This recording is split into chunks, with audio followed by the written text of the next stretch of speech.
News lens చూద్దాం. ఆంధ్రప్రదేశ్ ఆర్థిక రాజధాని విశాఖపట్నం ఇక ఇంటర్నేషనల్ మెగా సిటీగా మారబోతోంది. విశాఖను గ్లోబల్ మ్యాప్ లో సగర్వంగా నిలబెట్టేలా కూటమి ప్రభుత్వం ఒక భవ్య ప్రణాళికను సిద్ధం చేసింది. భోగాపురం ఏరో సిటీ, వైజాగ్ బే సిటీలను కలుపుతూ ఏకంగా 210 చదరపు కిలోమీటర్ల విస్తీర్ణంలో ఒక భారీ ఇంటిగ్రేటెడ్ సిటీని నిర్మించబోతున్నారు.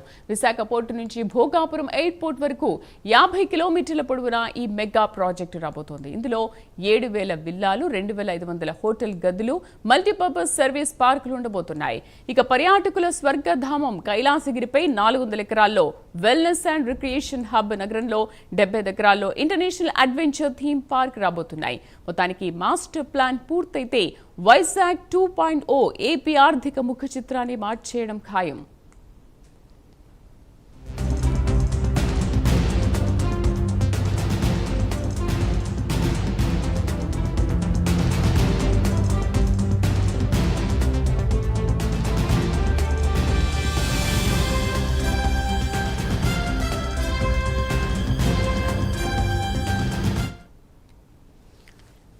ఆంధ్రప్రదేశ్ ఆర్థిక రాజధాని విశాఖపట్నం ఇక ఇంటర్నేషనల్ మెగా సిటీగా మారబోతోంది. విశాఖను గ్లోబల్ మ్యాప్ లో సగర్వంగా నిలబెట్టేలా కూటమి ప్రభుత్వం ఒక భవ్య ప్రణాళికను సిద్ధం చేసింది.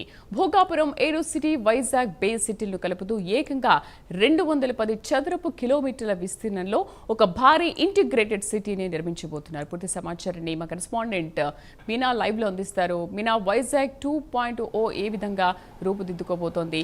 ఎటువంటి మాస్టర్ ప్లాన్ చేశారు దీనికి?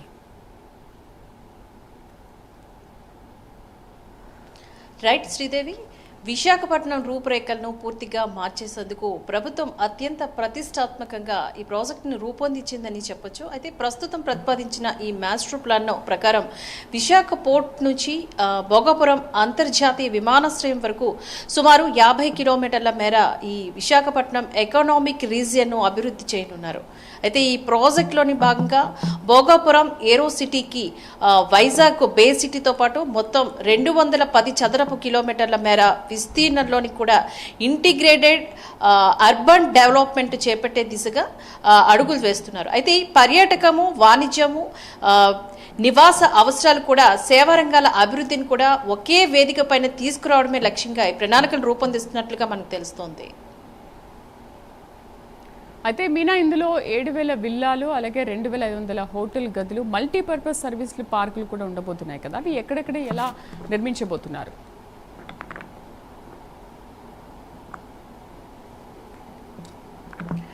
రైట్ శ్రీదేవి, అయితే ఇందులోని భాగంగాను దాదాపు 7,000 విల్లాలు, అలాగే 7,500 వరకు హోటల్ గదుల నిర్మాణానికి గాను ప్రతిపాదనలు ఉన్నాయి. అయితే అలాగే బీచ్ వెంట కూడా 50 కిలోమీటర్ల మేర పొడవున ప్రత్యేక బీచ్ కారిడార్ను కూడా ఏర్పాటు చేస్తున్నారు.